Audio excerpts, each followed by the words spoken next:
Hello, beloved listeners, and welcome to Snake People at the Movies, film criticism by people who actually like film. Join us as we dive into movies we love, movies we respect, and movies we wish we could unsee. It's the podcast where we talk about growing up and living queer, nerdy, and depressed, online and at the cinema. From the kids who have had quite enough of this, thanks, it's Sneople at the Movies. I'm Ezra. And I'm Matty. You've got the It's the ain't that just the mood, huh? That's the fucking zeitgeist is just summed up by me sighing dramatically. Just heavily, yes. So you just got the two of us this week. Obviously there's a lot going on in the world right now. Have you heard? There's a lot going on in the world right now. This is our not a coronavirus episode. Yeah, exactly. This is a time capsule for fucking 5 years from now or whatever. We can go back and be like, remember when? Yeah, and we'll look back and we'll laugh. Yeah, hopefully. That's the hope. I'm gonna laugh at myself for being this tired on the internet. Yeah. If it helps, we're all tired right now. You especially. I've worked a lot of overtime because your boy works in a quote-unquote essential industry. Correct, yeah. So, basically, there's just a lot going on in all of our lives, as a lot is going on in everyone's life, and Helena decided that she needed to kind of take a break and take care of herself, which we find to be very important, so she is doing that, and we are here, because we did... to peek behind the curtain, we did think about just not doing an episode. I think it's difficult to be performative. Not that what we do is performative, but it is a version of performing in times like this, which are emotionally draining. You and I are both still working. Though the work I do is admittedly easier than the work that you do, but at least physically. Everything hurts, and also, even though I'm not a cashier, I'm not stocking the toilet paper aisle at the grocery store, it's physically hard, and also I'm just still, at the place with the highest concentration of, panicking people at any given time. That's not, a hospital. Yeah. And that's just really sort of the ambient stress level is pretty draining on top of everything else. Yeah, no, we're not going there. We said this was our not a coronavirus episode, and so you got 3 minutes of us because it's the only thing anybody can talk about. It's right. It's like what I imagine a pop culture moment in the era where everybody went to go see the same movies was, but awful. Yeah, but shit. But it's shit. But it's just fucking miserable and bad. Yeah. So but the thing is, everybody's talking about, it's all anybody can talk about. And right now, what we want to do is maybe move away from that, because I'm sure that what you've heard is quite a lot of that, and it's all any of us can think about. And it's all any of us feel like we should be thinking about, because, we feel the horrible sense of guilt for allowing ourselves to think about things that are not, oh god, the world is on fire and I can't do anything about it. But I have to be thinking about it, because if I'm not, I'm bad or something. I don't know. So fuck it. This is our permission that you get to think about other things for the next hour or so. Yeah, this is your pass. Listen to our soothing voices. I had a friend listen to our podcast recently, and she was like, "Maddie, you have a very nice voice." And I was like, "Aww. Thank you. That's my favorite compliment." Yeah, so you get to listen to our lovely voices, and not think about the world on fire, at least directly. Because what we wanted to talk about was when times are tough, either personally or globally or community-wide, what are things that we turn to kind of in these tough times? What are things that I don't want, comfort food, media, and that's media of all kinds. Obviously we're a movie podcast, but I think we had a few different things we wanted to touch on, so that's kind of the topic, is what are things that we're thinking about and enjoying. Man, I just got that lyric The lyric from that one Killer song off of Battleborn that I can never remember the title of, that's there is lace here in this house that you can stay. Oh yeah. Yeah. That's our podcast right now. That's the mood of this podcast, is there is a place here in this house that you can stay. Yes.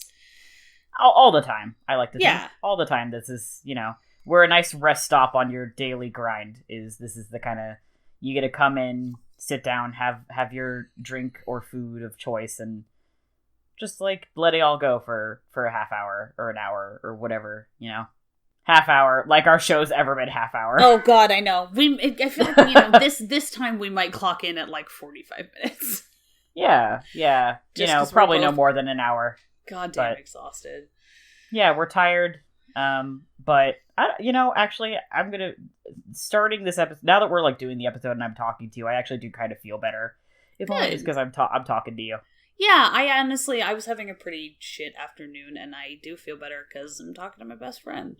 Yeah, so that's nice. That is nice. Step number 1: talk to someone you like. Yeah, you'll feel better. Yeah, do it. And like if you can stand to not like, if you like hate the phone, like, and your friend probably also hates the phone, like, just try it anyway. It's amazing how nice it is to like hear a person's like actual voice, even if it's like digitized. Yeah, or if you're like me and you hate video calls, at least try to do a voice call. Yeah. Set up the video call so you can look at each other's pets and not each other's faces if you hate video. Exactly. Yeah. Yeah, that's the trick. I'll just put Raleigh in front of the camera. Yeah, that's the galaxy brain thing. You can look at his beautiful, awful face. I do love to look at his beautiful, awful face. He's having a great time right now. God, I bet he's just like stoked as fuck. Like Thrilled that I am home all the time. You're a stay-at-home dad now, Matthew. I know. Yeah, I'm a work-from-home dad, and my child is a nightmare.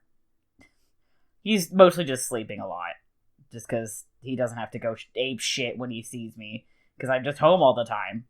So it's actually kind of tempered out his behavior, because I'm just home all the time. It's, cats. Fucked up, am I right? God. I keep just being like, God, I wish I had a cat. God, I wish I had a cat. God, I wish I had a cat.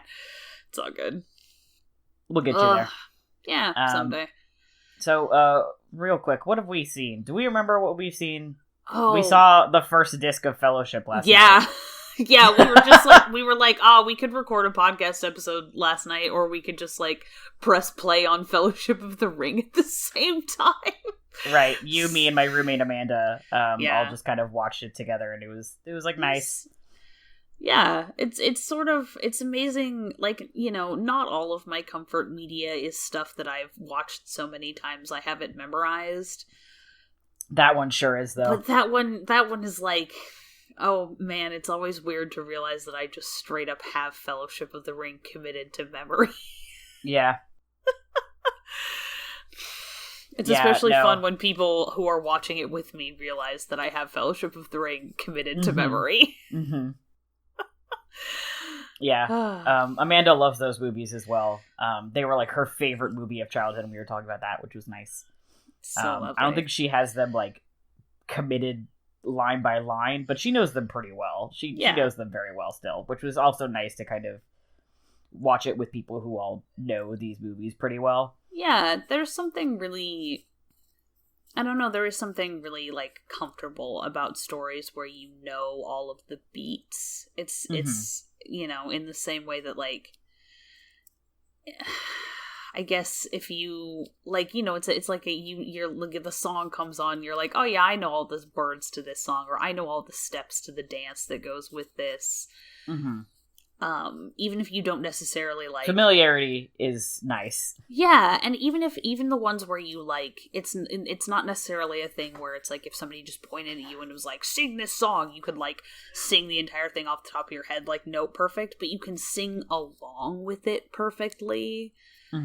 Yeah, like that's such a like, that always just like all sorts of things like that just like lower my blood pressure. Yeah, agreed. We watched Lord of the Rings. I don't think I've seen any other movies recently. I'm trying to think. I've been watching a lot of Let's Plays. Nice. I'm specifically watching like a bunch of stuff from Snapcube. She's great. I found out she's like in her early 20s, and I was like, oh god, I'm ancient. But she's great. I just finished watching her play Pokemon Sword, and now I'm watching her Nuzlocke run. I watched a bunch of people play, like, I watched her play Resident Evil 2. That's what I've been kind of watching a lot of is Let's Plays, because I can put them on in the background while I work, and it's not super distracting. But it's still entertaining to kind of listen to, so I've been kind of sucking that up. I can't watch, like, movies or actual TV, because that takes too much of my focus. Yeah. God. My Wi-Fi is still fucked. This is what's gonna put me over the edge to just ordering a goddamn booster. Mm-hmm. So I haven't been watching stuff just because, like, my usual MO is, like, watch 20 minutes of a thing before I go to bed. And, like, I can't really do that right now because see above Wi-Fi fucked. Yeah. Which, Wi-Fi, like, I've officially been complaining about it for long enough that I need to just buy a, because I was like, oh, I guess I could, like, call the thing and see if they can get me a new router, and it's like, not right now, they can't. Yeah. Nope, they sure can, huh? Not right now. But, I'm still binging, the podcast that I mentioned last time, which is called, Shriekcast, or The Shrieking Shack. It is, I think they're Shriekcast, it is unclear to me. I started from the very beginning. There's like 100 or something episodes. I don't even know what book they're on, but I'm on episode, like, 22. And so which is from, like, 2008. So one of the last things they talked about, was the promo shit for The Crimes of Grindelwald, which I shit you not, I genuinely forgot that they made a sequel to Fantastic Beasts. Yes, because we didn't see it. Because we didn't go see it, and, like, nobody talked about it anywhere that I saw on the internet. Besides being like, this is trash. You know, I feel like one person was just like, there were, like, 2 comments that were like, yes, Jude Law's ass really does look that good for the whole movie. And that was it.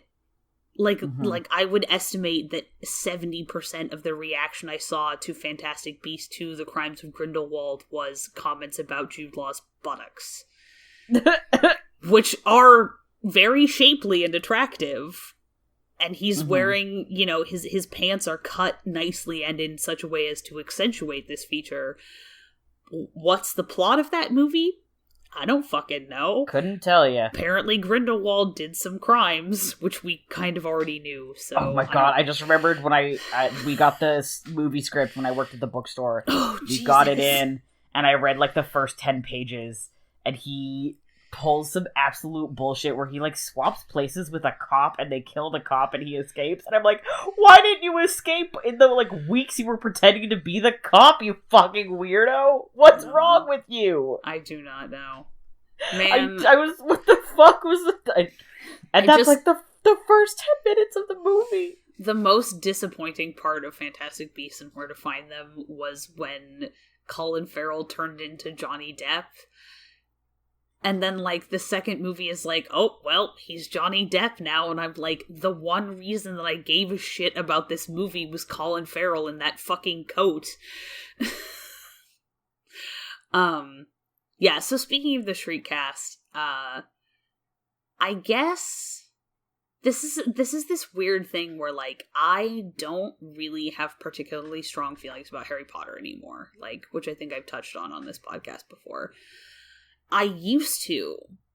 Like, Harry Potter was a massively formative part of my adolescence, and then I, like, broke up with it really dramatically as, like, an early teen. Because I remember reading Order of the Phoenix, and I had to wait, like, 3 years for it, and then I thought it sucked. And then I read Half-Blood Prince, and I didn't like that either. And then I actually, I was old enough, I went to a midnight release for Deathly Hallows. A friend of mine's dad drove the 2 of us. And I got home, and I stayed up all night reading Deathly Hallows. And I got to the epilogue, and I was so mad that I almost threw the book across the room. I shut it, and I never read it again. I never read a Harry Potter book again. Like, it was amazing kind of that I just, like, I soured on the whole thing so thoroughly that I kind of, and like, I never really got that much into the fandom, and now I'm listening to a podcast where two people who used to be huge Harry Potter fans and then broke up with it reread the series. Yeah. And it's funny because it's not actually making me want to reread the series. Mm-hmm. But it's interesting to hear them talk about it. Yeah, I'm just enjoying it. It's comfortable. You know, it's like it's like putting on a pair of shoes that, like, I don't think look good or anything, but they're still, like, they still fit me, I guess. Or something like that in this analogy, which is, like, not a good analogy. But then what I also turned around, and I had never really consumed all that much Harry Potter fan fiction, but it turns out that my favorite flavor is canon rewrites. They're really the only kind of because I am really interested in seeing what a better author could do with Harry Potter, I guess, deep down, is because I just fundamentally, like, want the books to be better than they are. And, like, the internet can provide on that front. So the thing that I've been spending the most time reading, well, like, that's not, like, I finished a book, which was kind of nice. This is, I shit you not, currently sitting at 628,000 words of Harry Potter fanfiction. Oh my god, what's happening to me? No, why is this making a noise? Are you gonna be okay? Yeah, sorry, when I said my touchpad wasn't responding, I fucking meant it. You meant it, yeah. It just managed to open something. I don't even really know what just happened to me. Anyway, so it's a canon rewrite in which the part of the premise of which is that the Dursleys abandoned Harry Potter age 4 outside of a police station, and he was raised in a Muggle orphanage, and Remus Lupin, like, tracks him down and becomes a teacher at the school. Mm-hmm. He's becomes Harry's math teacher to kind of, like, look out for him a little bit until he's 11. And then he becomes Harry's, like, entry point into the wizarding world. And just, like, basically everything about it is, like, what if Harry Potter was done, like, better and more interestingly? But it's really just, it's, like, familiar enough that I don't have to engage a shit ton of brain power to read it, but it's different enough to keep me interested. Yeah, as someone who writes a lot of alternate universes and, like, what if this had been a little bit different, I've been really interested to read this fic. I think you sent me a link for it. And I think it's absolutely valid to be like, you know, the source media and I just don't really get along anymore, but this kind of alternate take on the source media and what it could have been is still very interesting and engaging to me. I think that happens a lot with a lot of people for Harry Potter. Yeah. Specifically. I guess it's just like, yeah, this specifically. And it's a little, you know, it's not really like, it's a little more than a, like, for want of a nail kind of a thing. Like, it's a very different world. It does a lot of things with, it really, like, sort of fleshes out and makes more internally coherent, like, the politics of the wizarding world and, like, the laws and all of this stuff. It just, like, does a lot. Yeah, it does a lot of heavy lifting that Joe would not. Yeah, yeah, absolutely. And so yeah, I've been enjoying the fuck out of that. So shout out to Archive of Our Own user TB_LL57. That's a very I don't know where that one username, came kind from. of username, yeah. Yeah, that's clearly a reference to something I don't understand. That I will never know. Mm-hmm. God, now I'm trying to figure out if it's some sort of like two sets of initials. I don't know. I do not need to go down this a birth hole. year? I don't know. Doesn't matter. Be. I'm trying to figure out if they're, and like I'm gonna see if they've like written anything else. Yeah, they've written a shit ton of Gundam Wing fanfiction. Fuck yes. Is Gundam Wing a mecha anime? Yes, it was like the first thing I ever watched. Period. Oh fuck yeah! My brother and I watched it like on. That. Yeah, my brother and I watched it on Toonami when it came out. Wild. And I was like a fetus. I think it was like literally 20 years ago. So that was my first anime. Was that and Dragon Ball Z? Yeah, Gundam Wing. Wow, damn. That's why the way I am today. Okay then. Thanks. Hell yeah. Yeah, so I guess I'm thinking about like one of the things that I like makes things fall into the category of comfort media for me is like stuff that I kind of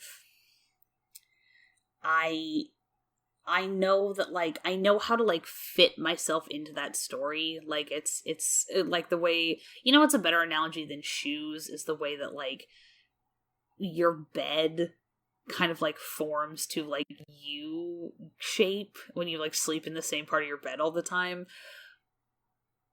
And like it's not always like super great for your back or whatever, but it sure feels like home. Yeah, but it sure is your bed. Yeah, it sure is your bed, like regardless of quality. And so I feel like that sort of, you know, sometimes you have like right back to the thing with like sometimes things aren't good but they rule. Like sometimes things like aren't like quote unquote good, but they're just like comfortable. Yeah. So yeah. Which can't believe that like it's not Harry Potter, it's specific Harry Potter fan fiction. God, I need to get a life. You know, strong disagree. I don't actually. I really have absolutely no desire to get a life. I don't know. I've been playing like slightly less D&D, which is probably kind of more responsible. Mm-hmm. I was playing a fuck ton of D&D there for a minute. Yes, you were. I ran a one-shot for roommate Kevin and Matty. Yes, that was fun. Yes, it was really fun. We had a good time. Yeah. So. Yeah, we saw each other in person for the first time in a hot minute. Yeah, I guess it's only been a few months, but... It feels like it's been a really long time. It feels like it's been 100 years, and we're not going to see each other for Passover, so...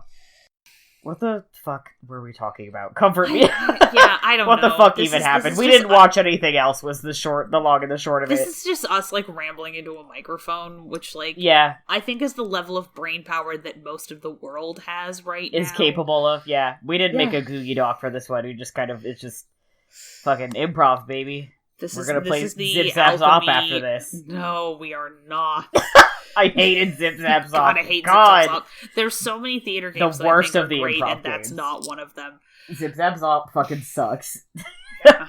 Hot takes. Oh boy, I don't know.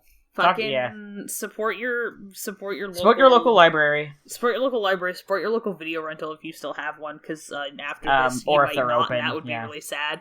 Yeah. But I don't know. See if they have like a way for you to like buy a gift card online or something and then use it. Yeah. Yeah. I know, like, if you're looking at, like, I can't go to the library right now because Multnomah County Library is closed. Oh, fuck yeah. You could do the Libby app, which you could still pull books digitally, read them on your phone or a tablet or your computer, I think, or a Kindle if you've got that. So that's a way to still support a library. Yeah. Books. So speaking of, like, books. I was going to pick up my Inkheart reread anyway. I was in the middle of Ink Spell, and I was like, God, I miss that bitch. But that's for me, like, number one in my heart. Like, that is one book that I own that is falling apart at the seams. I love those books. That's one that I'm really going to go back to. Also, the Dresden Files.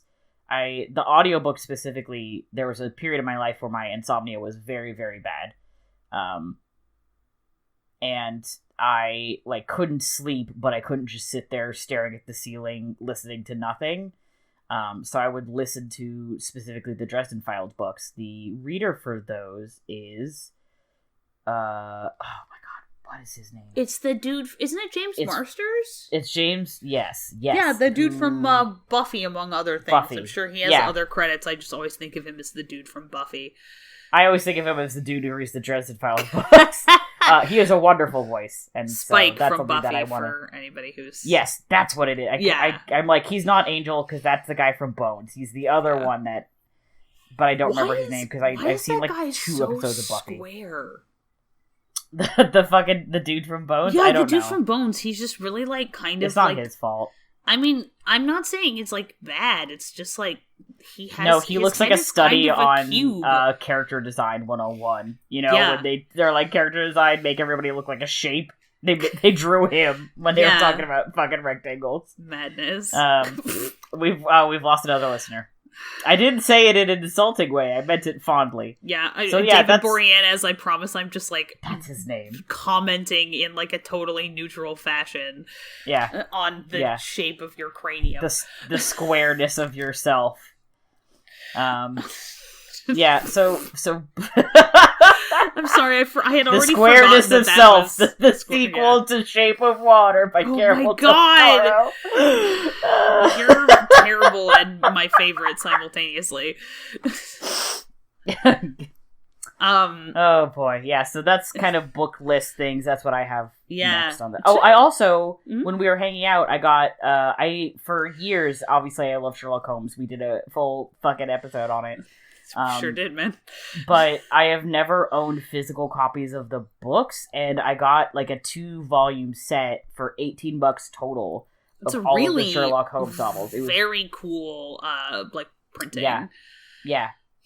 Pretty old school with like a plastic kind of laminated dust jacket, but that's like violently orange, which I just absolutely love. Delightful. So that's also like, you know, I've never read I've only read the short stories. I've never actually read any of the novels. You're gonna love Hounds of Baskerville, or the Hound of the Baskervilles. Yes, I was gonna say I think the Hound of the Baskervilles is probably my first one on the docket there. But that's also on my list to just be like, you know what, I'm finally going to read the novels. Hell yeah. I'm really looking forward to hearing your commentary on them. Yeah. God, let's see. Oh, you know what I read? I read Garth Nix's latest novel, that's called Angel Mage. Yeah, I got it. I finally got it from the library. It's so funny. Like I really love him as a writer. He's, you know, I've loved the Old Kingdom trilogy since the first time. The dawn of time. Yeah, since like fucking middle school when somebody gave me the books, and I just like really love them. They're really great. This one, his world building is just always so like rich and satisfying. And like this book, I almost felt like the plot was kind of like rushed and I wanted more of the world. Because I was just like, oh, like I just love this so much, I want to spend more time here, and I want you to tell me more stuff about how all of these cool things you have come up with like work. Cool. So like that was very cool. And it's a fun, just like, I think he did a really good job of creating a society where it was like the idea that like women were, I think there were probably, it was probably like a 2-to-1, if not a 3-to-1 ratio of named female characters to male characters. Oh, wow. And almost all of the people with power were just women. Like I got the idea that maybe it was sort of a society that had like nominal equality, but like historically most of the political power had been held by women. Which was just like cool. And also most of the characters were at least a little bit, if not exclusively, attracted to people of the same gender. Hell yes. Like one of the characters, like, because it bounces between like the perspectives like of a handful of characters who are all really interesting and very drawn very clearly, which was really fun. Their narration is always really different. just like what they, you know, like what they notice, how they think of things is always, you can always tell who's talking even if they're not talking. Mm-hmm. I know that's like writing 101, but not everybody does it very well. Yeah. So it's like satisfying to see done well, you know, it's just like good craft.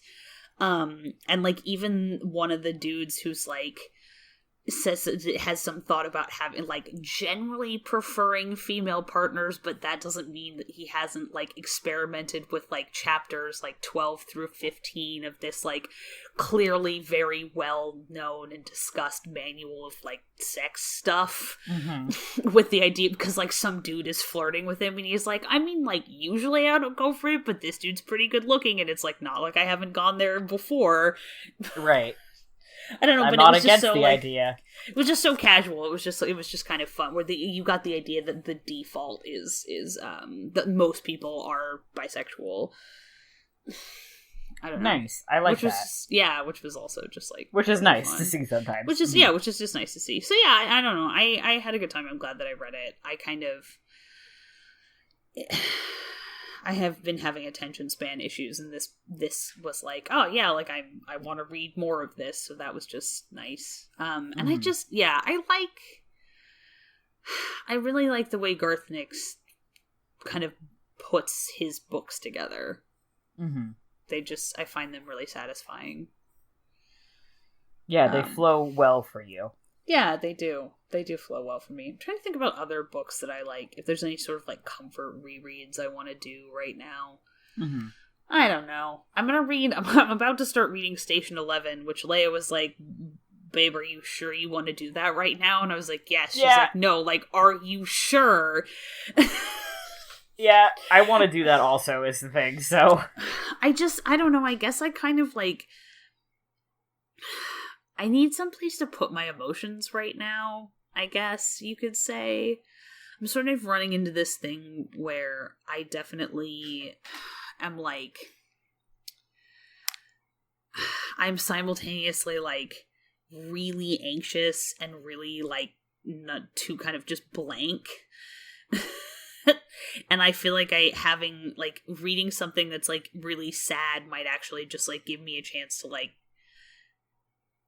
do something with those feelings.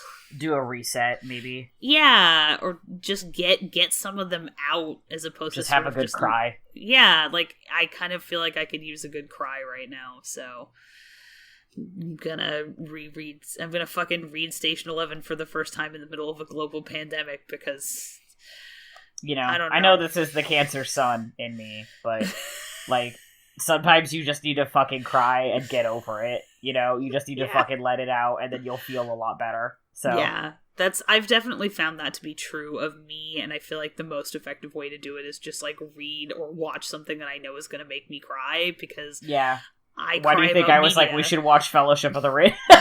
yeah. I know. Why do you think I'm gonna watch Disc 2 tonight? Nice. Or maybe Sunday. Hell yeah. Good choice. Maybe late Saturday, I don't know. Oh, excuse me. Anyway, sorry, whatever. Yeah. Speaking of pandemic stuff, I've been playing Pathologic 2. Which, for those of you who don't know, first of all, H Bomber Guy did a great, 2-hour video on the HD Classic remake. 2 is a remake, actually. The HD Classic is more of a remaster. 2 is a remake of the game. Same plot, same characters, but they've really kind of, worked it over and made it easier. Not easier to play. It's still hard, but, easier to digest. The classic remake is this game is clearly from I think it's from the 90s or something, maybe the early 2000s. It doesn't look great. 2 looks good. So yeah. But the idea is that it's a game out of Russia that they've translated a couple times. I think they did a new translation for 2 also. Oh, nice. Where you are one of 3 doctors. Well, okay, hold on. In 2, you can only play 1 doctor. In the original, there's 3 doctors. They're going to add the other doctors to 2. You are a doctor who comes home to see your dad, who's kind of the town doctor, because he says that there's some shit about to go down. And you show up to town and he's dead. He's already died. And everybody thinks you did it. but they're not sure exactly how he died. They're just like, well, he somebody must have killed him. We're not sure, but somebody might have killed him. We don't know. And it was probably you, because you just showed up. And then, 2 days later, the pandemic hits. And people start dying left and right. And you're one of the only there's 3 doctors in town, and none of you have the exact right answer. And the other 2, when you're not playing them, are making the worst possible choices for their character. So, you have to basically save the town from a pandemic, but it's very difficult to do. And you have to survive. It's survival horror, but it's not like jump scare horror. The horror is the fact that there is a plague that is slowly consuming this town, and there is almost nothing you could do to stop it. So that's what I've been playing a lot of recently. Damn, okay. I was telling you about this, I think, when I was up there, but I didn't get into kind of the meat of it, which is survival mechanics. There's like a bunch of stuff that you juggle. There's eating, there's drinking, there's your exhaustion, there's making sure you don't get sick. So one of the things, this is the harder route of the 2 routes that you can start with. And he kind of is very tied to the earth. This town has a lot of like folk medicine, quote unquote. And so your cure is more effective, but that means you have to find a lot of plants, and you have to do that while also like you can't make a lot of this medicine, so who do you save? And you have to keep yourself alive, and it's difficult in many ways. And it's also about, taking on the responsibility of a parent. This guy was a very important figure in his town, and now he's dead, and you've been out of town for like 5 years, and a lot of people think that you just left. How do you reconcile that with now these people are under your care, and this is your kind of, I don't want to say destiny, but this is the gift that has been left to you. This is your inheritance. You don't really have any money. Your inheritance is the legacy your father left you. So it is very primarily about the plague, but it's also about, our connection to Earth and each other and community, and our family and the people we leave behind, and coming back home when your home is not a place you recognize anymore. And it's a lovely game. That's the original version was one of my like greatest creative inspirations, and 2 is also very good. And even though now is a time of like plague, I'm actually finding it's not difficult. I can separate the 2, and in fact, because I have some control over the plague in this game, and that like I am expected to try and fix it, so that is actually kind of helpful for me. If you are a person like that, God, do I highly recommend this game. Either one of them, but like I said, 2 is a little bit easier for to look at. It's a little bit less janky, so that sounds really cool. Yeah.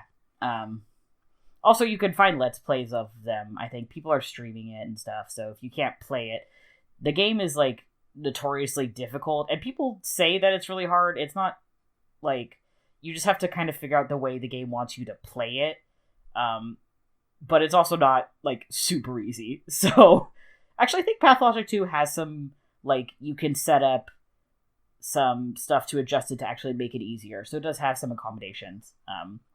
But there's also Let's Plays of it. You can watch it. I really recommend it. Hell yeah. That's my story.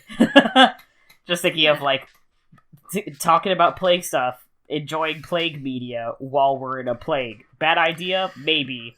But sometimes if you do it in the right way, it can be helpful to kind of process. So yeah, don't absolutely. watch Contagion, though. That movie is not very... My friend was like, oh, I watched Contagion. And I was like, that movie's not very good. And she was like, it's fine. And I was like, that's generous of you. I saw that in theaters because a friend wanted me to see it. And we walked out and we were like, why did we see that? God. So, watch something that's not Contagion. Yeah, holy shit. I was thinking about, I was like, plague media. What would and then all I could think about was this stupid movie that Robert Downey Jr. was in from like 1995 that's called Restoration. I have never heard of this movie. Dude, please Hold do on, me a I'm looking it favor up. and Google this. For I'm posterity. looking it up on IMDb. Yeah, hold on. Pay particular attention to the wigs. Anyway, but that's a movie that has like, like the plague is in like the Black Plague, one of the ones that hit in London, one of the times that the Black Plague hit London. I don't remember which one. Sam Neill is in it. Yeah, dude, Sam Neill plays like the King of England. He's actually like Holy really shit. good. Yeah, it's pretty fucking Oh my funny. god, these wigs. They are bad. It is restoration as in like the restoration of the English monarchy after the English Civil War. Mm-hmm. Robert Downey Jr. like becomes like the court physician and has a bunch of like, I don't know, like sex chaos hijinks or something.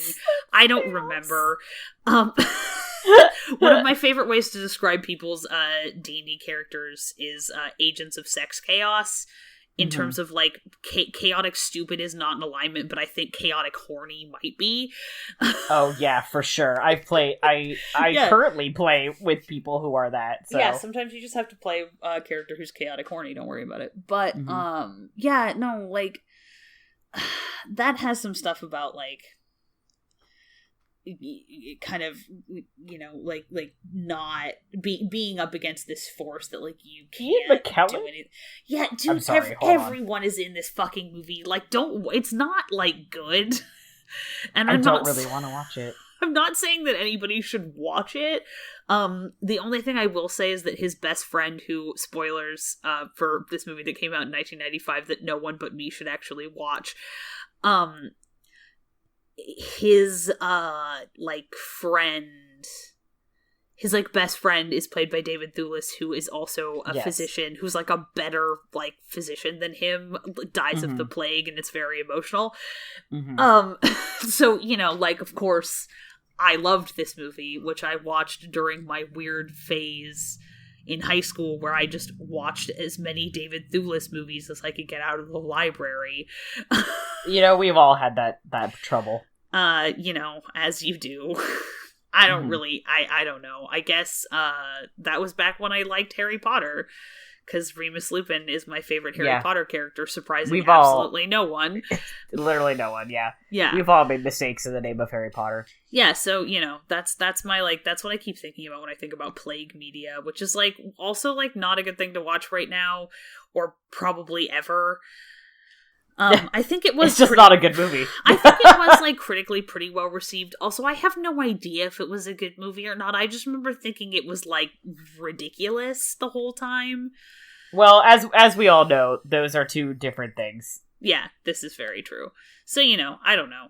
Now I'm just thinking about other comfort media things I want to watch and, like, yeah, it won 2 Oscars. Oh, was one of them for costuming, though? It absolutely was. And the other one was Best Art Direction, Set Decoration. Yeah, exactly. So, like, it deserved those. This movie looks incredible. It's just, like, the rest of it is and deserved not nothing else. Good. I don't know. It's strange. I have had very little desire. Like, a lot of people were like, oh, yeah, time to watch, like, 28 Days Later and shit and all this, like, zombie movies. And I realized that in my head, zombie movies and, like, disease movies are not the same thing, despite that usually being, like, how zombification, zombiness is spread. It's a disease. That sentence got away from me. Yeah, I don't know. I just, like, people were talking about this, and I was like, why are you watching all of those movies? And I was like, oh, because being a zombie is, like, an infection. I was like, oh, I guess. Okay. I guess, yeah, I get, because, like, it's just not, they're two different things in my head, and, like, clearly they are not for other people, but I don't know. I don't actually have an end to that sentence. No, that's fine. I saw a couple people talking about that as well, and I was like, I've never seen 28 Days Later, and I kind of want to, but once again, that's not something I could... Because it's never about the spread of the disease, it's always about what happens after. Yeah. Which I guess is, like, that's kind of the point, is, like, oh god, but like, people aren't coming back. We already, we already had zombies happen, if y'all remember, in Florida, a few years back where people were just, like, fucking biting each other. That shit was nuts. Oh my god, yeah, holy shit. Bath salts? Am I remembering that correctly? I think you are. Don't... Also, y'all remember when there were people, like, dressed up as clowns who were just, like, in the woods? Oh, yeah. I was really hoping that one was going to turn out to be a creepypasta, and it absolutely did not. No! That was real. No! It was real! Yeah. It happened here! Yeah. Anyway, so what I'm saying right now is what happened right now is happening is not the weirdest thing that's happened to us in the past 5 years, so... No, it's really not. You know, that's positive. I fucking feel like clown thing. There's some, like, really good, fucking quote that I'm misremembering that's, like, something, so it just includes the phrase, like, stranger things than this. That's been going through my head a lot lately, just because, like, everything feels just surreal. Yeah, there's a strong strain of just the surreal to, like, everything that's happening right now, and just, like, living in the world. Mm-hmm. And, like, everything kind of feels just dialed up a little bit. Yeah, everything feels dialed up, and, like, you just keep watching people, like, do stuff that, like, you know affects you and you have, like, absolutely no say over it, which is, like, you know, like, that's just, like, most of living in the world, because, you know, our democracy is not actually as representative as we think it is, etc., etc. Yeah, you know, this is now is really a good time to stay inside and get radicalized. Yeah, ain't that the truth? Except not leftist. Please don't. The correct radicalization, please. Yeah, please don't go into fucking self-isolation and come out as a fucking fascist. Nazi. Yeah, just don't do it. It's like, don't let your white 30-something dude friends go into isolation and start a podcast. Yeah, no, you cannot make a podcast while in quarantine. No, that is the new law. No more making podcasts until we've all just kind of settled down. You're allowed to keep making episodes of you can keep having a podcast. You're not allowed to start a podcast. You can't start a new one. Moratorium on new podcasts for everyone. Yeah. I don't know, I had this really, like, strong realization of the fact that, like, people are still, like, having birthdays and, like, babies and shit, where it's like, yeah, we're on lockdown, you know what's still happening? Like, the fucking process of human reproduction. Yeah. Amanda, like, read me a tweet the other day that was like, everybody better be using protection right now because I can't afford to go to, like, 28 baby showers in December. Yeah, I love the other one where somebody was like, oh yeah, like, get ready for a bunch of baby showers, and somebody was like, are you kidding? Get ready for 1 million vasectomy appointments in, like, 8 weeks. Yeah. It was like, like, a bunch of people are just like, I love my children like, more than anything else in the world, but also I want none others. I need them to go back to school. Yeah. Also, we've now entered cuffing season 2. Yeah. Because you know that's going to happen. Oh, God. I can't even imagine. I don't even want to think about it. No new relationships and no new podcasts right now, okay? Yeah. I need you all to promise me. No new relationships. Delete Tinder. You're not going to use it. We're not going outside right now, so just don't even bother. New friendships, yes, you can make new friendships. Those are good. Those are, in fact, encouraged right now. New friendships, yes. New sex friendships, no. No. Absolutely not. Stop that. So cut that out. Anything else? I don't know. I'm just thinking about how much like, on top of, like, everything sucks, and also my body really very genuinely thinks the cherry trees are trying to kill me. Oh, yes. And also, your allergies are just bad right now. Is trying, like, so diligently and bravely to keep me safe from the threat of the goddamn cherry tree pollen. And I'm just like... It's very sweet. I'm just I appreciate the thought. God, like, shout out to my immune system for finally working when it's on tied to something that isn't actually trying to hurt me. Yeah. you know. God, I don't know. Did we even talk about stuff that we actually want to go watch now? So we're a movie podcast. I'm trying to think about like other movies that like what are things that Lord of the Rings, obviously, that's kind of always on the list. I just had this like sudden urge right now out of nowhere that I want to watch The Brothers Grimm again. Dude, I love that movie, and I love watching that movie with you. Oh. Big sibling feelings, honestly. Yeah, is for sure. Yeah. Oh man, I'm trying to. I feel like I should just like poke my head cool around. Effects.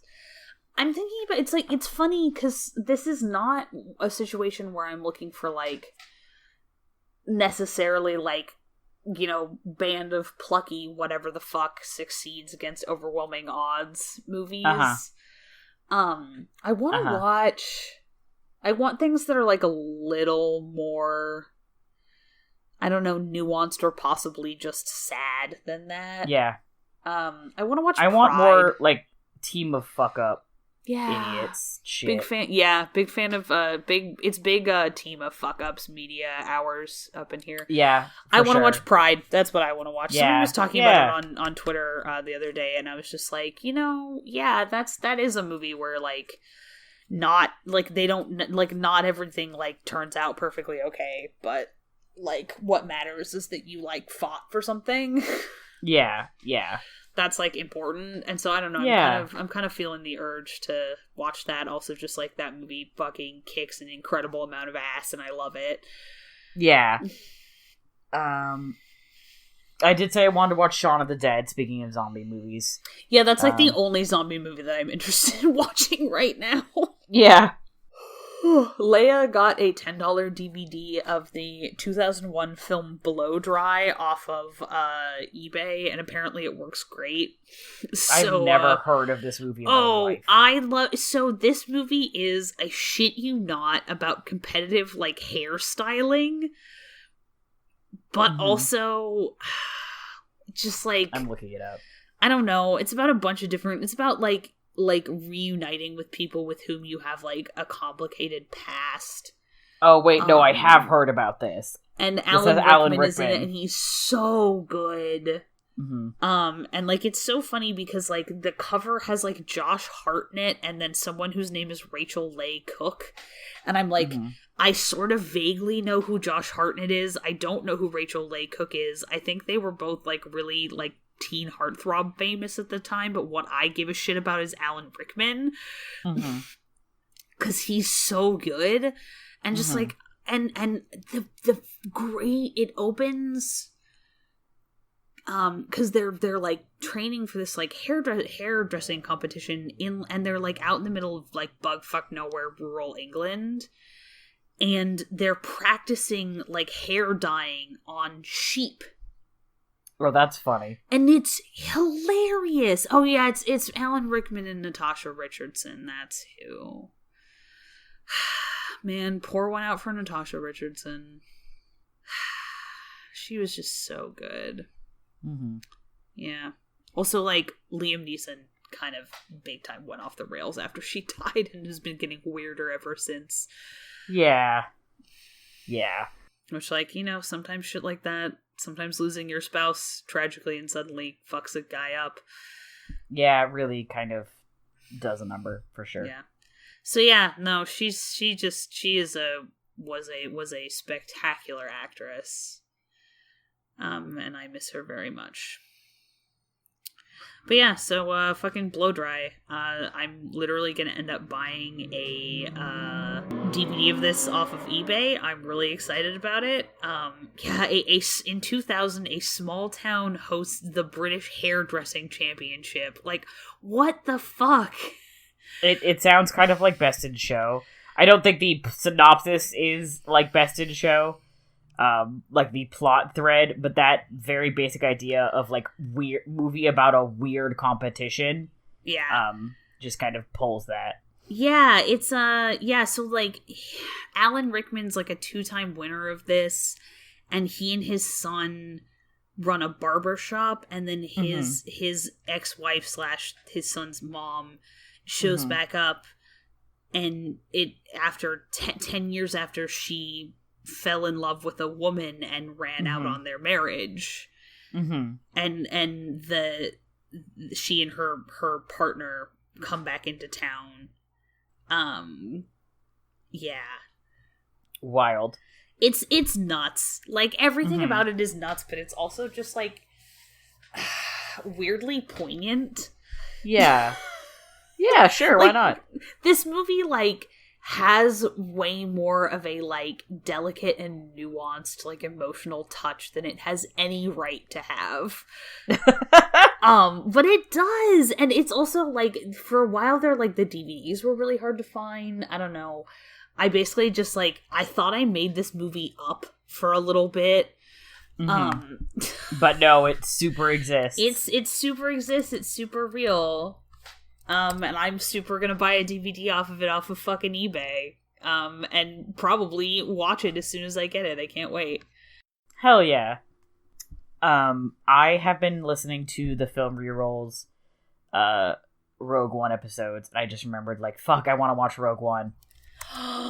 Yes. The issue with listening to the film reroll is sometimes I'm like, fuck, I want to watch your version of the movie.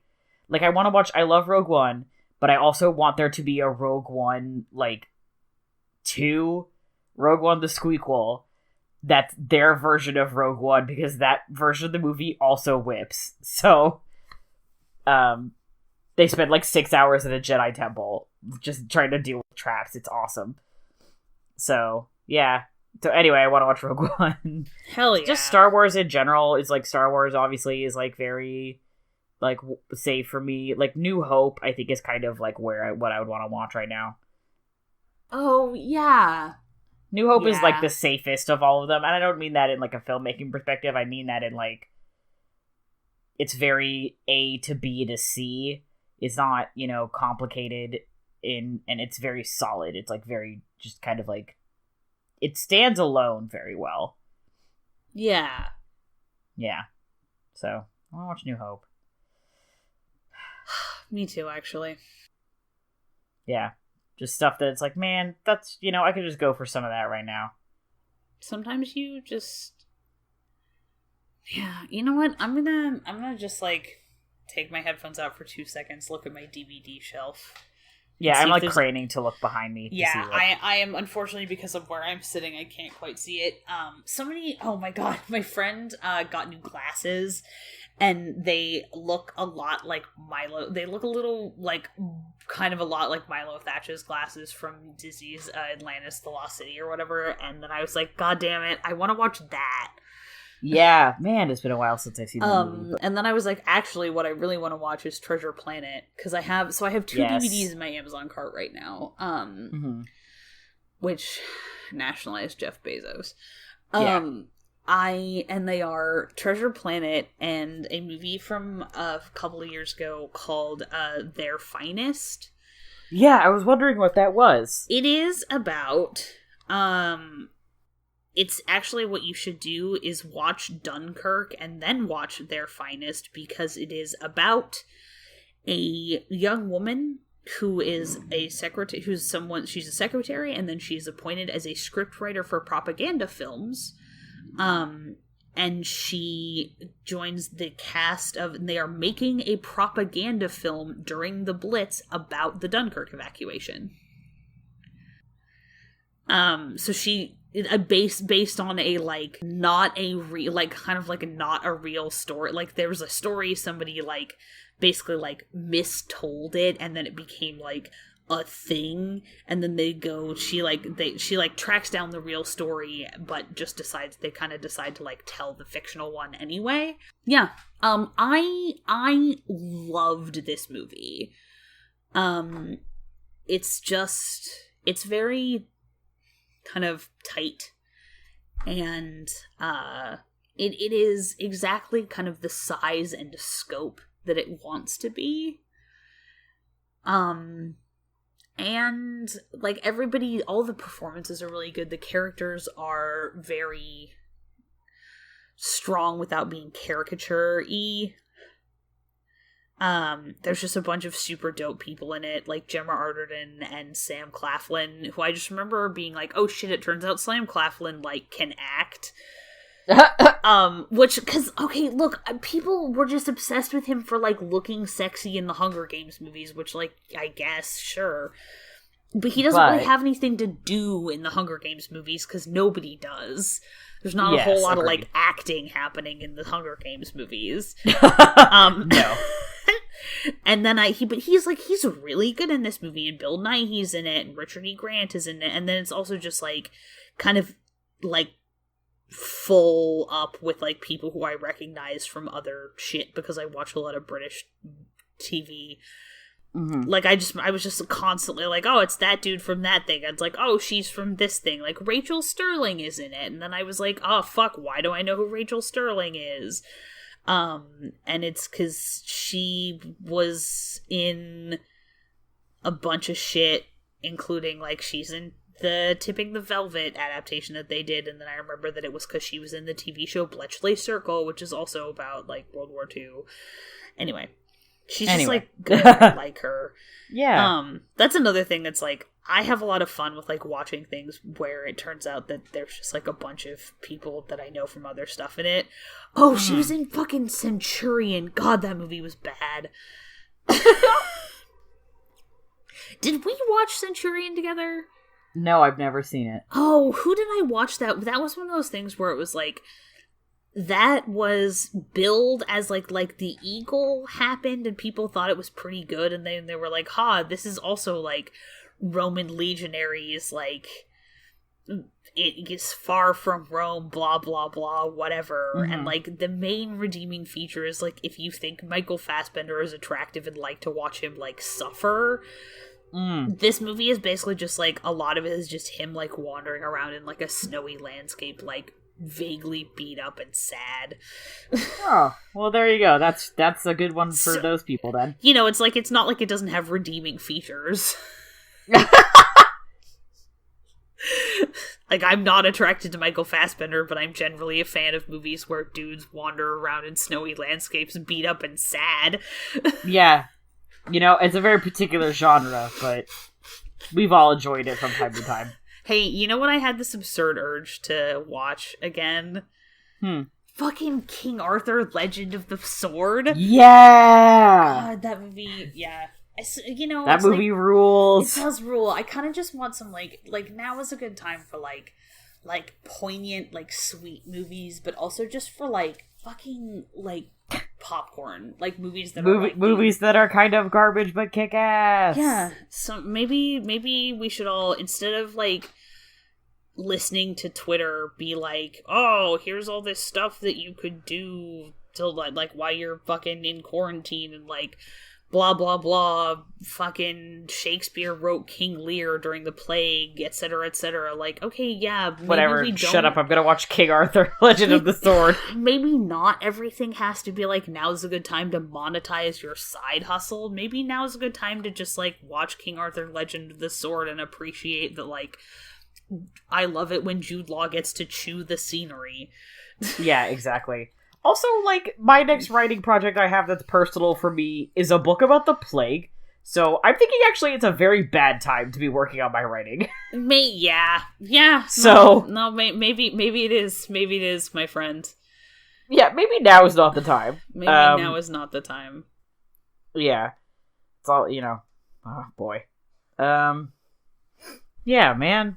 I think now is a great time to be like, you know, you don't have to fucking... I mean, I'm baking and cooking a lot right now, because for me, that's how I deal with stress. It's like, oh god, what can I control? The amount of food I create. Yeah. So I'm making a lot of food. But, you know, people are like, I'm gonna learn how to bake, and I'm like, man, you know, if you want to do that, and that's something that's satisfying to you, I think you should. But also, people are like, I'm gonna turn my life around, and I'm like, maybe also you can just, like, turn Twitter off. You can put one of those locks on your phone like I have where you can only look at Twitter for an hour a day and then you can't look at it anymore. Or maybe just delete Twitter off your phone. Don't go on Facebook and just like watch stuff that makes you happy. Maybe now is a good time to do stuff like that. Maybe all that time that we were talking about self-care, maybe we should have also done it. And maybe self-care isn't just about a bath bomb. Though bath bombs do rule, and I encourage them, but You know, like, maybe it's okay to not be on all the time. Maybe we do not Hot have take. to be on all the time. Yeah. Because I know that I'm just fucking exhausted. I just can't. Twitter is okay right now because Animal Crossing just came out. So basically, me and everyone I follow is like, man, Animal Crossing's pretty good, huh? Yeah. Oh man, I kind of wish that I had access to Animal Crossing now. I never really. Yeah. You could do Pocket Camp. I guess I could. That's true. Maybe I'll do Pocket Camp. I never really got into like I've like tried it. I just never really got into Animal Crossing. I don't have the same kind of like it's not my happy place the same way that it is for a lot of people. I'm like really glad that everybody for whom it is their happy place has it. Because it seems like it's been really good for a lot of people. And, you know, no coronavirus in your Animal Crossing. Yeah, it's like a weird thing to say, but... Yeah, I don't know, I just, like... I'm really glad that it's making people happy. I don't know where I was going with that. Now is the time to be doing things that make you happy. Yeah. Now is a really good time to do things that make you happy and like check in with your friends and just Yeah. Ben and I played Minecraft for a stream on Wednesday because we were like, man, we miss hanging out with each other. And then we were also like, man, I want to play Minecraft. We were like, well, shit, let's play Minecraft. And we did, and like had a great time. And it was like really nice to be able to connect with a friend, and share really that good. with other people. And you know, that was really we're like great. maybe we should try to do that every week until this whole thing is over. That's awesome. But, that was really great because I was on the phone with Leia, who had the stream on in the background, and I kept like getting distracted because I'm so used to like. And she was just like, how can you understand what Maddie's saying? And I'm like, I'm really used to identifying what they're saying when they're in another room. Yeah. Garbled language from another room. Yeah, but it's you, so I just immediately understand what it is. Right, yeah. Just like, yeah, which was just like, that's another thing where it's like, oh, what do you think of things that you're just like make you feel super comfortable, like Maddie talking. Mm-hmm. Not gonna lie. ASMR, but it's just me talking about fucking whatever. Yeah. Yeah. Oh, I know boy. we're still trying to keep our once every 2 week game. We'll figure out a way to do it digitally because I'm like, man, if there's any time for us to like make sure that we're getting together every couple weeks and talking to each other and seeing each other, now is especially a time to do that. It was important before, and now it is very important. Yeah, so. absolutely. Yeah, I think that's a good takeaway from this is find the medias that make you feel comfortable and safe and engage in them, and don't let people make you feel shitty about that. You know, keep track of the people you care about and hang out with them in ways that don't. If you could figure out a way to do it in a way that doesn't involve you talking about the world is on fire, highly encouraged. Yeah. Yeah, absolutely. I think that's another really good thing to think about is like, is there any way that you can just like not? Yeah, Discord has a screen share feature, and I've used it many a time to watch shows with internet friends. That's all I'm saying. Yeah. There's like that Netflix party app.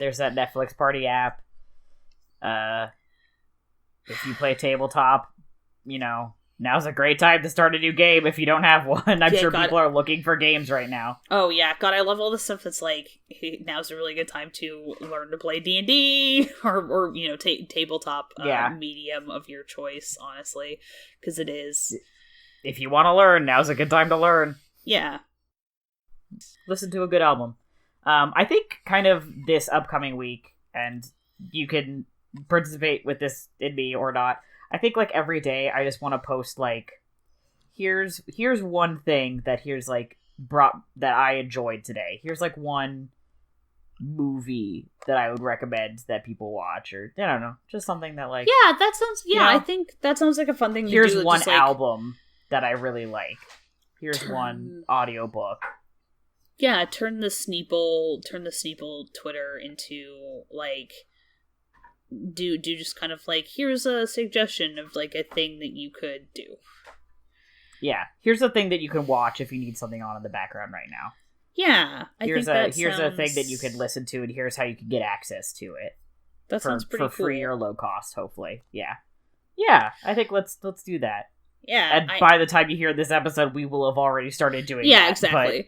God, this is where that idea began. Oh man, I definitely was. So I drove. On Thursday, I worked at my store and then drove to the other grocery store chain, Redacted, in the county to go pick up, to basically just go help them out because they didn't have a fucking decorator. Yikers. And then I drove back and kept working at my location, and I listened to goddamn a sea shanty playlist on Spotify the whole way, and I was just like, yeah, fuck yeah. Yeah.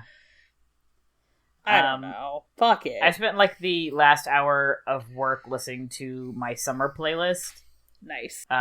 Because spring is really starting to hit, so I did that. Fun story about my summer playlist, and then we can kind of wrap up, is I've been making this playlist for a while, like maybe like 5 years. Yeah. Does that sound right? Yeah, it does. The culmination of Summer Boys, and it's always called Summer Boys. Yeah, it is. It's been in development. Yeah. God damn it. It's been a minute. I think it's 5 years, and every couple years, so I'll add to it throughout the year, and I'll edit it kind of. And every couple years, I just delete the whole thing and restart it over because this playlist is always like 350 songs long. It's big. Yeah. And it was, I think last year, I don't even know, I think Summer Boys 3 came around, like, maybe in the fall. Like, I think I got the end of last summer and changed it, so this will be the first, like, real summer of Summer Boys 3. But it was Summer Boys, and there was Summer Boys 2 Electric Boogaloo, and now it's Summer Boys 3 Revenge of the Sith. Oh my god, I'm so glad. And I have an Alexa in my home. Don't at me, I don't want to talk about it. And so I'll be like, Alexa, play my summer playlist, and she'll be like, now listening to Summer Boys 3 Revenge of the Sith. And you know what? If that doesn't spark joy, I don't know what does. For a while, I got used to her saying, now listening to Summer Boys 2 Electric Boogaloo, which was also pretty fucking funny. That's just like deeply, deeply important to me. Like, yeah, thank God, honestly. So, I think that's my recommendation for today, is if you haven't made your summer playlist yet, I think now's a great time to start doing it. Mine's pretty good this time around. I need to change it around a little bit. That's a good thing. Just the idea of, like, now's a really good time to make, like, soft plans for the future. Mm-hmm. Not the kind that feel like threats, or the kind that feel like you're gonna feel guilty if it like gets there and you don't go through with it.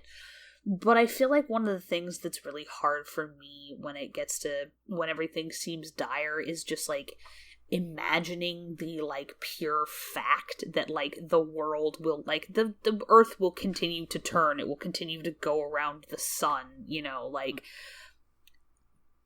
yeah, things will keep happening. And so the idea of sort of just being like, like, time to put together my, like, summer playlist, or, like, think about whether or not,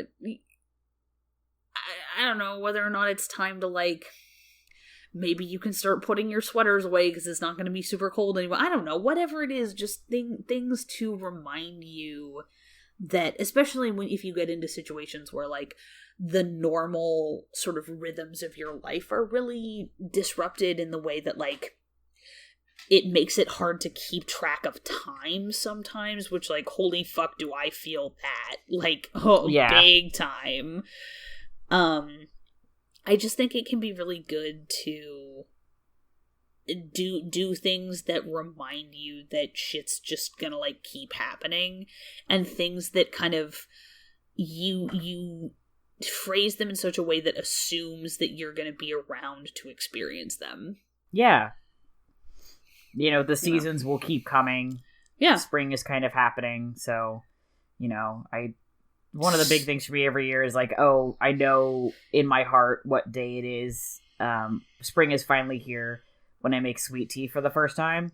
Yeah. And that's something that my heart just tells me, like, today's the first day. And I did that yesterday. That was like, today's spring is here now. Well, and also, it's happy vernal equinox, everybody. It's today. Mm-hmm. Mm-hmm. Yeah, so I think that's something that's important to do, too. It's just, I absolutely agree with you. I wore shorts for the first time this year, yesterday. Hell yeah. Start watching, you know, maybe it is time to commit to watching some TV show that there's a million episodes of, just so you'll keep doing it. Yeah. I don't know. Fucking, go start listening to fucking Friends at the Table or something, or you know. Yeah, where they've got like a bajillion hours. There's like 1,000 hours of Critical Role if you're not already into Critical Role. Like there's over an entire day of Sneople to listen to. Oh yeah, holy shit! That's like a fun milestone for me, is that there is now there's over 24 hours of Sneople. Well over, actually. I think we're now approaching like a day and a half. I think we are probably over a day and a half of Sneople. Marathon listen to Sneople at the movies. Yeah. Yeah. And you know, speaking of things that, like, things will go on, like, we'll still be here. Mm-hmm. You know, we're not going anywhere, even though there's been some personal big ass upheavals for us, as there have been for everybody around us. Like, we still are here. Yeah, we're still here. We still love the fuck out of each other. We are still having fun with this. Yeah, this is going to be a longer episode than we thought it was going to, because we got into it and we, like, you know, it felt good to do. Sometimes it just feels good to, like, ramble at your friends about shit that you're passionate about. Yeah. So, you know. Yeah. Shit's rough right now. And shit is going to keep being rough. Yeah. Probably for a while. And there's a lot of hard times ahead for a lot of people. Yeah. But, you know, all we can do is support each other and care about each other. And that's the one thing that nobody can take from you, is the love you have for your fellow man. Yeah. Mutual aid and solidarity and love are really the only thing that's gonna get us fucking anywhere. Yep. Agreed. And for the love of all that is holy, be nice to people who are working right now. They are just as scared as you. Please, for the love of God, be nice to the grocery cashiers. Please. Now is not the time to put on the I want to speak to your manager hat. It's just not. No. So. That's the thing to remember, is everybody is as scared and stressed out and worn out as you are, if not more so. So, like, you know, if there was ever a time to just fucking be nice to each other, now is the time to be nice to each other. Just, man, everybody's human. We're all having a rough time. Yeah. You know, you don't have to love everybody. No. But you could have compassion. Yeah, that's an important way to put it. Like, because there are some people right now that I don't like. There are some people right now that did just lose their jobs, and I do feel for them very deeply. Yeah. There are people out here for whom we should all be sharpening the guillotines. Yes. But fuck those guys. Most of the people you're talking to every day. Yeah. They're probably... Jeff, it's on site, though. Yeah, no, it's on site. Oh, boy. Yeah, I think that's, you know... Yeah. I think have compassion for your fellow man and Jeff Bezos, it's on site, are pretty good, at notes to end on. that pretty much covers tracks. it. that tracks, Yeah, and that pretty much covers it. So. Yeah. Thanks for hanging out with us here on Sneople at the Movies from the Infinity Break Network. Check out infinitybreak.net for more awesome content, and come hit us up on Twitter at people_snake, or shoot us an email at sneopleatthemovies@gmail.com. Our amazing music was done by Johnny Ronaldo, who you can find at Johnny Ronaldo on Twitter. Our super snazzy logo was designed by Bethany Leuthold. Check her out at Bethany Leuthold, that's LEUTHOLD.wixsite, WIXSITE.com. If you've got a subject you want to hear us talk about, a movie you think we absolutely need to see, or good recommendations for media that isn't about the plague, come say hello. Also, if you can, please leave a review on iTunes and share the show with any friends who you think would enjoy it. Any way you can spread the news helps us keep up our momentum, and we would really appreciate it. Also, boy, do you know a lot of bored people right now, which means they're great targets for you to yeet our podcast at them. So, make somebody's day, recommend our podcast. And as always, thanks for listening. And we'll see you at the movies when they open back up again. For now, hopefully soon. Hopefully soon. For now, we will see you Digital over streaming. video call from the comfort and responsible social distancing of our own couches. Absolutely.